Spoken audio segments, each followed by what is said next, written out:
E aí, vamos lá então para a segunda parte de expansão marítima, mostrar aqui, né, para vocês como que foi que aconteceu essa história toda e quais os detalhes mais importantes em relação aos portugueses e aos espanhóis. Vamos lá. Então, assim, no vídeo passado vocês viram lá a busca pelas especiarias, o continente fechado pelos turcos e a necessidade absurda de buscar essas especiarias. Então, portanto, eles tentavam achar um outro caminho pelo Oceano Atlântico e tal. Vocês viram o interesse dos reis em conseguir terras e lucro, o interesse da Igreja Católica em expandir o catolicismo.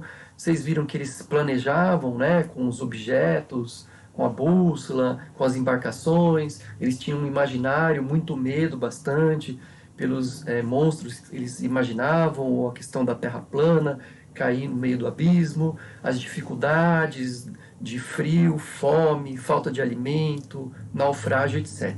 Tudo bem. Agora, se a gente for pensar não em relação aos franceses, que a gente verá, a mesma coisa veremos em relação aos ingleses, mas vamos pensar aqui, hoje, Portugal e Espanha nessa lógica de navegações.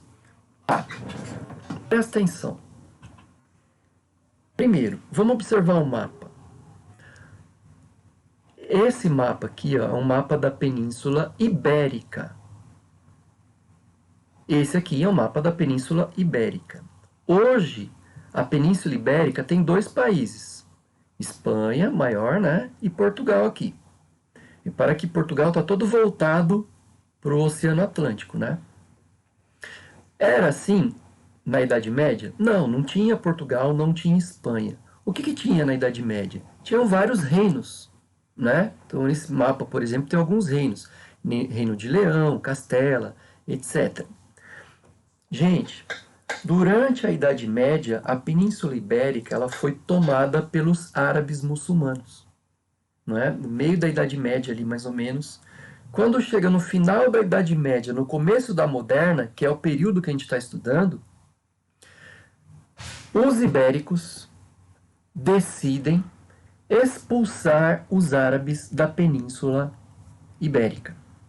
E esse movimento, tanto por espanhóis quanto para portugueses, entra para a história com o nome de Guerra da Reconquista. Então eles queriam reconquistar a Península Ibérica, que tinha sido tomada da mão dos árabes muçulmanos. E isso deu uma força muito grande para os ibéricos, que começaram a sentir, né, o nacionalismo de uma maneira muito mais intensa. E foi esse sentimento de nacionalismo que gerou algo que não existia: Portugal e Espanha. Portugal e Espanha nascem aí, nesse momento de virada, né, do mundo medieval para o mundo moderno. No caso de Portugal, 1380 e tantos. Não lembro agora se é 83, 87. Mas é ali que Portugal se torna moderno, a partir dessa guerra da Reconquista.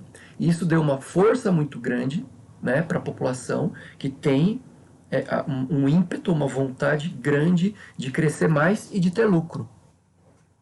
Tá entendendo onde a gente quer chegar? Necessidade de ter lucro. O que é ter lucro na Idade Moderna? Buscar especiarias do Oriente. Só que não tem como essa burguesia fazer isso sozinha. O rei tem que estar minimamente organizado, o rei tem que estar com o poder centralizado nas suas mãos para que isso aconteça. O rei mais a burguesia aliados tem uma força redobrada nessa busca, nessas viagens pelo Oceano Atlântico. E isso acontece pela primeira vez da Europa inteira. Pela primeira vez acontece em Portugal. Portugal foi o primeiro a centralizar o poder em suas mãos. O que significa centralizar o poder em suas mãos? Significa o rei passa a ser absolutista, ele tem um poder absoluto e ele apoia a burguesia. Se não tem essa união entre o rei e a burguesia, não tem grandes navegações. Ou essas grandes navegações não vão acontecer com tanta qualidade, com tanta força, com tanto empenho. E os primeiros que conseguiram isso, depois de expulsarem os muçulmanos, foram exatamente Portugal e Espanha.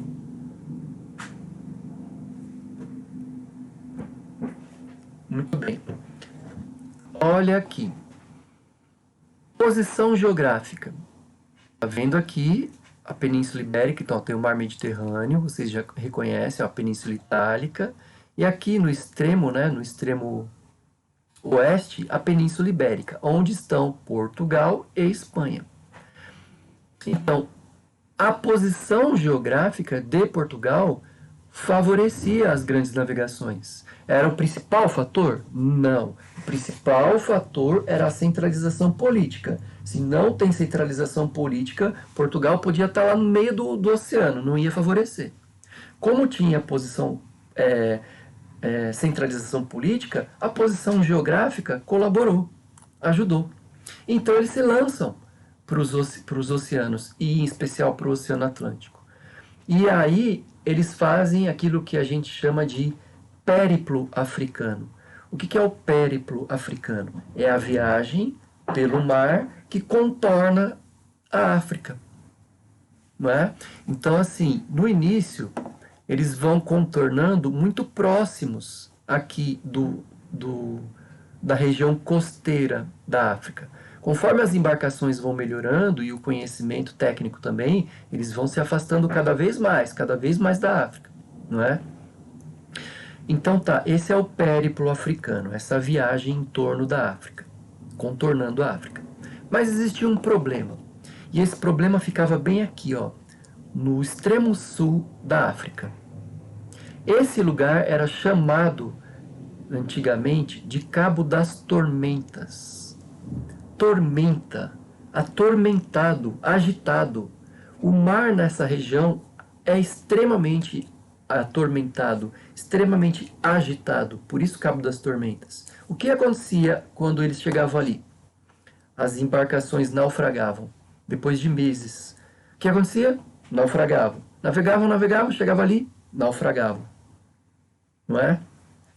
E então, eles, pensando na lógica renascentista, com seus objetos, seus instrumentos, sua vontade destemida, pensam, peraí, e se a gente sair daqui da costa, navegar mais ao sul, talvez os mares sejam menos agitados, navega lá em direção ao leste, para o lado menos agitado, para o lado leste, e segue em direção ao norte.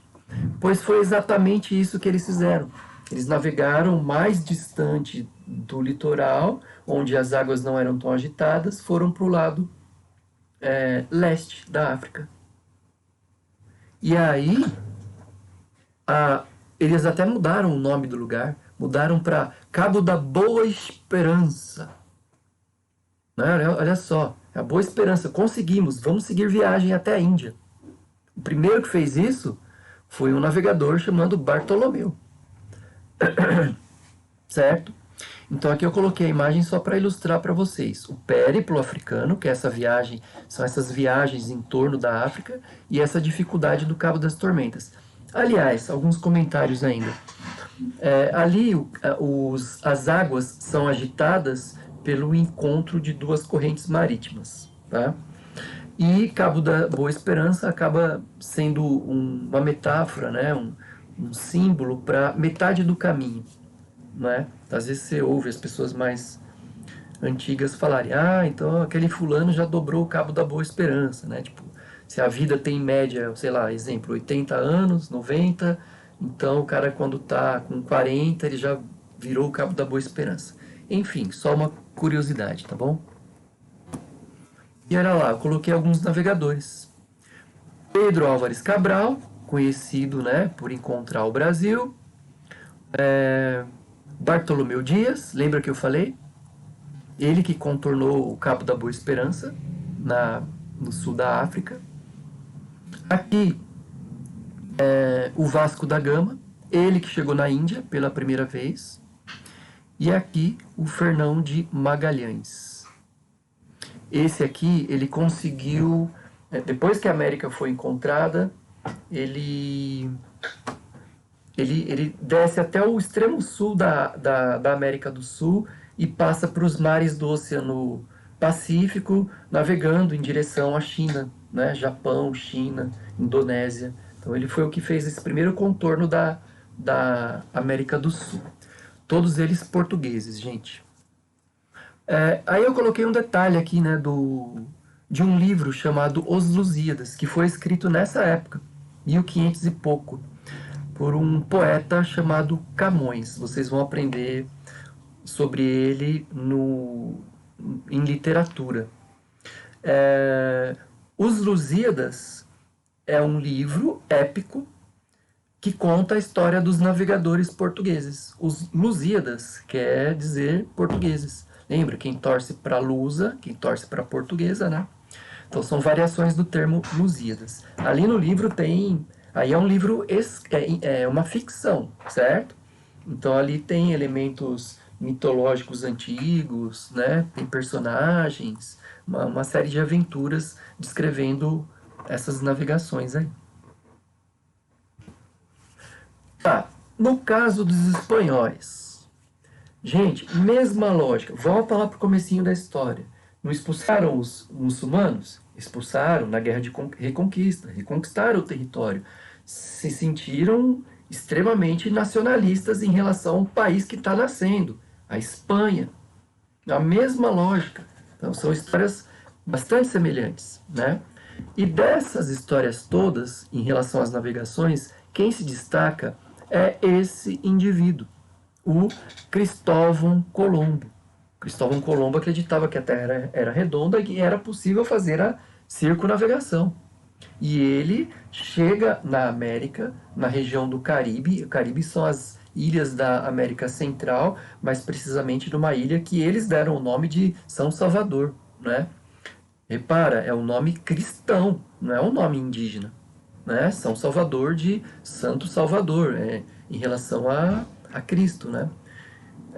Então eles deram o nome da ilha, que fica no Caribe, né? Fica até hoje, claro. E então ele é que chega, ele é o destaque, né? Que se costuma dizer, ele descobriu a América. E aliás, o próprio nome América não é um nome indígena.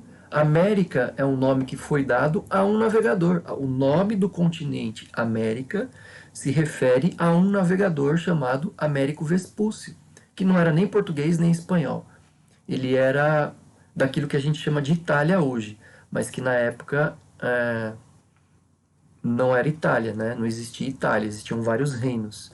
E um desses reinos, uma dessas cidades era Firenze, que era, por isso que ele é considerado um navegador florentino, que fica na Itália, tá bom? E aí eu coloquei aqui o Fernão de Magalhães, né, que eu já tinha comentado com vocês lá, que ele passou pelo Estreito de Magalhães, aquele ponto extremo sul da América em direção à China. Tá.